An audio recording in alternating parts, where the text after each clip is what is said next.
shorten my bio. That's not very interesting. Actually, I've changed titles again. This is my 7th title since I joined the city. I'm now Vice President of Operations for the El Paso Water Utilities, effective today. What I wanted to do today really isn't so much to teach a course. In fact, if you think you're stealing the professional development hour, just don't bother to take it. But what I really wanted to do was start a conversation about an issue that I've seen emerging over the past several years regarding public works and the perception people have of public works, both from the citizen standpoint, the elected official standpoint, and our peers in local government, our other public servants. The lady that helped me put this together wasn't even able to put the word "white" as everybody hates us in front of it, because she just instilled in denial that a lot of people hate us. But I wanted to go through kind of what I've seen as a paradigm shift in public works for a variety of reasons, and kind of open the conversation in terms of where we go from here. So again, the goal of this is to start a conversation, kind of compare notes, and discuss some strategies that might improve our effectiveness in our area. Let's start with the history of the world. In the early 1900s, most of the country didn't have much in terms of public works. They didn't have power, they didn't have water, they didn't have sewer, they didn't have a lot of the sanitation that all of the things that we bring every day to communities. So when they built public works, they built them as really iconic contributions. And this is a picture of a power plant in St. Louis. If you kind of look at the architecture, you can tell that it was designed to be something that really was iconic for the community. The community was very proud of.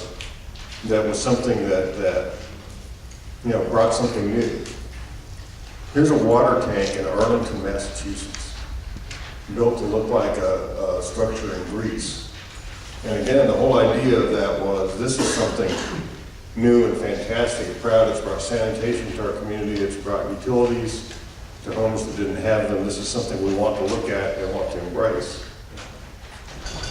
Here's a kind of unique picture of the Golden Gate Bridge, kind of the same story. Here's a few local ones, just to kind of bring it to our own municipality. This is our Sunset pumping station, built in the early 1900s again. Something that, again, wasn't built to be hidden, it was built to be seen. This is kind of a Art Deco well installation that we have that is the same thing. The next slides kind of show it. It's an interesting thing. It's the Rio Grande power plant for the El Paso Electric Company. And the fascinating thing about it is it's just barely over the New Mexico border. It's actually in New Mexico, but it serves El Paso and the southern New Mexico region. You're looking at the old part of the plant, and you can kind of see the architectural. This is the architecturally interesting part. It was the oldest part. Then if you look at the bottom picture going from left to right, you'll see kind of the point I'm making. They start with something architecturally interesting at the end, it's something purely functional that you want to hide. Here's an example of public works today. This is strictly functional. Even better, this is invisible. This is a pump station built by the water utilities up on the mountain, where nobody wants to see a pump station or a water tank or something that disturbs their view of the mountain. So it only costs actually a couple percent of the budget to do the aesthetic treatment, but you really have to search to see this thing. So from a visual basis and from a perceptive basis, in some respects, our profession has gone from iconic to functional to invisible. And I think that has a lot of bearing on what people expect. So how did the paradigm shift over the years? All of you have had all these kinds of issues, starting with increasing needs in an environment with decreased or eliminated funding. How many of you have had regular budget increases in your public works department? I don't see many hands going up. Wide-ranging increases in regulation. Environmental law, prevailing wage, public purchasing statutes, all of which raise the price. So we're trying to deliver the same kinds of things for the same dollar, but the dollar is shrinking. And that leads to a general level of misunderstanding of challenges and requirements and demands. Now, the next item is something that I think I kind of want to have a little bit of an open conversation about. How many of you have been involved in a disaster of some kind? What happens when you have a disaster in your community? Exactly. You start with an event, usually an natural event of some kind. We've had a couple in El Paso. We had a freeze a few years ago. And then prior to that, we had a pretty serious flood in 2006. And first thing that happens is you have an event that Mother Nature throws on you that your stuff isn't designed to take. The second thing is what I call the disaster after the disaster. How does public perception affect you in the aftermath of a disaster? Think about the city of Atlanta last week. Just as an example. Think about your own experiences. In our case, we dealt with a tremendous amount of public perception said, the government should have anticipated this. We should have had better flood control structures. We should have. And you can talk to all of my predecessors as city engineers, and the interesting thing was when we put a capital improvements program together after the storm, the majority of the projects on the list were projects that had been on the CIP for between 10 and 20 years. They just never got funded. So we didn't wake up one day and get brilliant.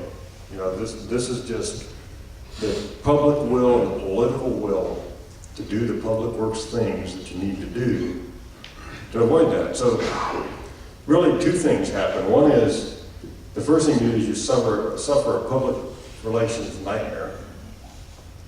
And then the second thing that happens is you get an opportunity. Because your public officials are scared to death, and now you have a chance. Okay, these are the things we have to do. Here's a chance to fund some things to make a difference. In our own case, we got a stormwater utility, finally, in 2008, 20 or 30 years after most people have done that.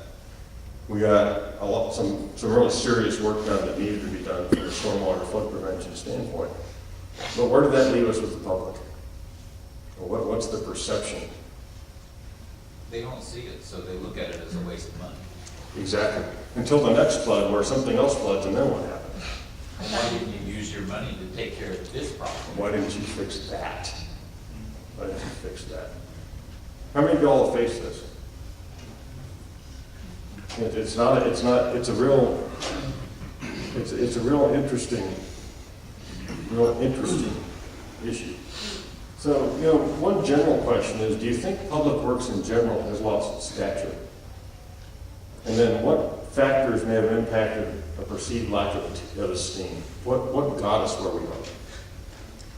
Is it an expectation? I look at it kind of like the IT paradigm. IT in 1980 was wonderful, fantastic. You couldn't believe it. It was the coolest thing in the world. Today, when your system goes down, they're suffering the same issues we do. This is a concern to me. This should work. I'm shut down. I can't function without my IT.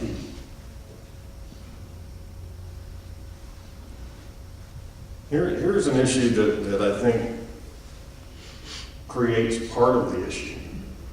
In most municipalities, particularly municipalities that grow, the way most public works are built is through land development, where you have a developer building a project where they have to build the public works components. They build the stormwater, the sewer, the water, the utilities, the street, all of those things. And they dedicate those things to the city, and the city accepts them for maintenance. So your elected officials are probably none the wiser. You're adding to your inventory of public works facilities on a daily basis. And it's not something they act on, other than maybe they actually accept these things, but I'm not sure they understand it. So really two discussion points there. One is, do you have a programmatic approach to accept dedicated facilities and budget the maintenance and operations in the coming years? We don't. I will tell you, the city of El Paso does not. I'm looking around the room saying that maybe some of you all do either. It's an insidious thing, because what happens is you get, in our case, 25 to 50 miles of street added every year to a city that's got almost 700,000 people. And I don't think the El Paso Department of Transportation's budget's been increased in several years. Not even on an inflationary basis. And we're not by any means unique. The folks that I've talked to all seem to face the same thing. Second issue is, if you're doing it all through dedication and acceptance, how do you elevate the standards? How do you get better public works facilities when you have a development community that's politically connected, who doesn't want to spend more than they have to spend to do the minimum? And you can't blame them. These are smart business people who have a business model. And we have struggled with this. We have tried to improve our subdivision standards, some of our design standards, but it has been a bloody battle. It's been a bloody uphill battle. And it leaves all of you in this room with new public works facilities that may or may not have the lifespan or meet the standards that you need going forward. You'll see things like that first water tank I showed you. It's lasted 100 years and will probably last 100 more. One of the things that we have to help deal with some of that, how do you elevate the standards of future facilities? How do you keep those developers in check? The North Texas Council of Governments has created a construction standards manual that we're able to, as construction inspectors, you can refer back to make sure that things are being constructed in a specific manner. And almost all of the cities have adopted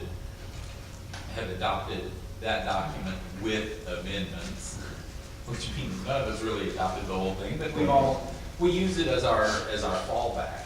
So at least we have some uniformity. Were the amendments driven politically or driven by developers? In some cases, they would have been, I think in most cases, they were probably driven by an engineer's opinion. Okay. That the engineer in charge at the time didn't really like this particular standard, so they modified it to their liking, kind of thing. Okay. Anybody else have a similar experience in terms of trying to elevate the standards?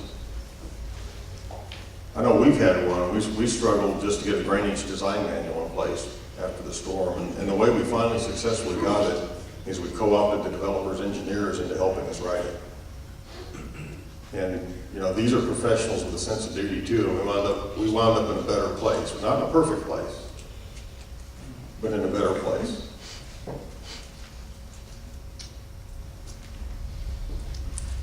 So one of the things that led me to this is a few years ago I did just kind of an ad hoc study looking at various municipalities' structures. What I was doing was making a case to the city manager to put a public works department back together because ours is scattered.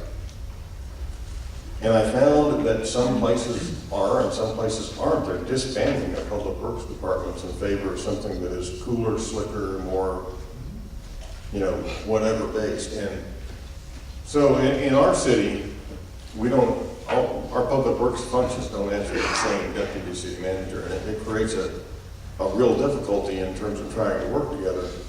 You have a traditional alignment of departments in public works. You got water resources, transportation, solid waste, fleet, engineering. So what's the organizational motivation to restructure? In my view, it's a perception of inefficiency. It's a perception of there's a way to do this that is more facilitated, that is quicker, that is easier. But it's not just, this is not an El Paso thing. I've looked up across the country at different models, and there was one city I looked at that had a big low-impact development project, actually gave it their planning group to run because the public works group was seen as obstructive. And to me, that was symptomatic of a bigger thing that we need to start talking about, because it leads you to a really bad place. So what other functions in today's world should be in public works?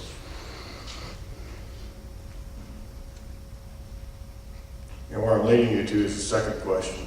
Where does information technology fit?